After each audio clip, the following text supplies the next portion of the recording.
Section बढ़ने वाला है एक और स्टॉक में, और वो है ब्रिटानिया।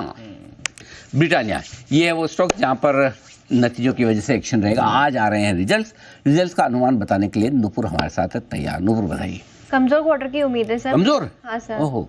मार्जिन ऑपरेशनल परफॉर्मेंस थोड़ी वीक रह सकती है। कंपनी ने काफ़ी कुछ प्राइस कट किए तो जिसकी वजह से वैल्यू ग्रोथ भी आपको नेगेटिव में आती हुई दिख सकती है। इस बार अनुमान है कि रेवेन्यू सिर्फ 2% से बढ़कर 4085 करोड़ के आसपास आते हुए दिख सकता है। कामकाजी लेवल पर दबाव देखने को मिल सकता है। 3% की गिरावट मुनाफे में लेके चल रहे हैं। मार्जिन भी देखें तो 20% के मार्जिन कंपनी ने पिछली बार कहते हैं, 19% के इस बार आते हुए दिखेंगे।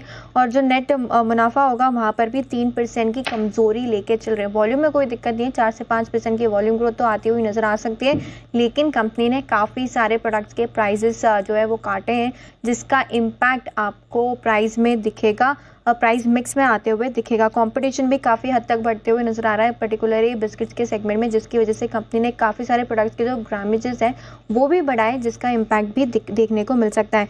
पीएलआई से जुड़े वन ऑफ की भी उम्मीद है इस बार, जिसकी वजह से ऑपरेशनली परफॉर्मेंस पर असर आते हुए दिखेगा। एडवर्टाइजिंग खर्चे बढ़ते हुए नजर आ रहे हैं और मैनेजमेंट की commentary rural demand, raw material के आउटलुक और एडवर्टाइजिंग को लेकर काफ़ी इंपॉर्टेंट रहेगी इस बार। जो कोर बिजनेस का पोर्टफोलियो है उसके आउटलुक पर भी रहेगी नजर। तो ऑपरेशनली वीक क्वार्टर की उम्मीद है ब्रिटानिया से। ओके, ऑपरेशनली वीक क्वार्टर की उम्मीद लगा रहे हैं हम ब्रिटानिया से, तो कुछ ज़्यादा खास एक्सपेक्टेशन है नहीं। शरद जी, ब्रिटानिया पर भी एक व्यू आपसे हो जाए सर। कल डाबर के नंबर्स आए थे, थोड़ा बाजार ने पॉजिटिव रिएक्ट किया, वॉल्यूम ग्रोथ भी ठीक ठाक आई थी, पर ब्रिटानिया से क्या उम्मीद लगानी चाहिए? देखिए, इस क्वार्टर तो जैसा नुपुर पे भी बोल रही थी, ज़्यादा उम्मीदें हैं नहीं। फ्लैटिश काइंड ऑफ एक्सपेक्टेशन ही है। रॉ मटेरियल साइड का थोड़ा बहुत प्रेशर शायद इस क्वार्टर भी देखने को मिलेगा, क्योंकि पाम ऑयल की कीमतों में थोड़ा उछाल आया है, तो वहाँ पे फ़र्क पड़ेगा।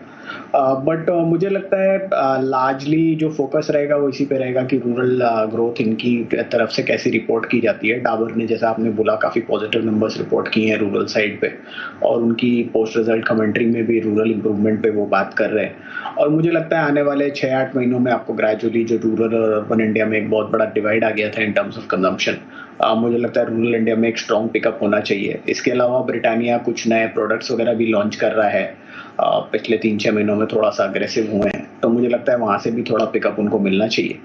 और क्वालिटी और ब्रांड वाइज कोई ऐसा डाउट है नहीं। तो क्वार्टरली नंबर से बहुत ज़्यादा उम्मीद मत कीजिए। फॉरवर्ड लुकिंग पे यही है कि रूरल ग्रोथ कैसी रहती है और नए प्रोडक्ट्स में क्या उनकी प्लान है, क्या ट्रैक्शन है, उस पर फोकस रहेगा। वैल्यूएशन के लिहाज से थोड़ा सा एक्सपेंसिव ही साइड पे आप समझ के चलिए, 50-53 की पी पे ऑलरेडी ट्रेड कर रहा है। बट मुझे लगता है ये एक स्ट्रॉन्ग फ्रेंचाइज है। अगर आप इसको अगले 10% की डिप में स्टैगर करके वेरियस पॉइंट्स पे लेते हैं, तो मेरे हिसाब से लगभग आप बॉटम प्राइस पे ही एक्यूमुलेट करेंगे। ओके, तो ये है आपके लिए राय आती ब्रिटानिया पे। आइए, सेठी साहब है तैयार अपनी एक और पिक के साथ, बिल्कुल उनके लिए सदाबहार सेठी साहब की शॉर्ट टर्म पिक।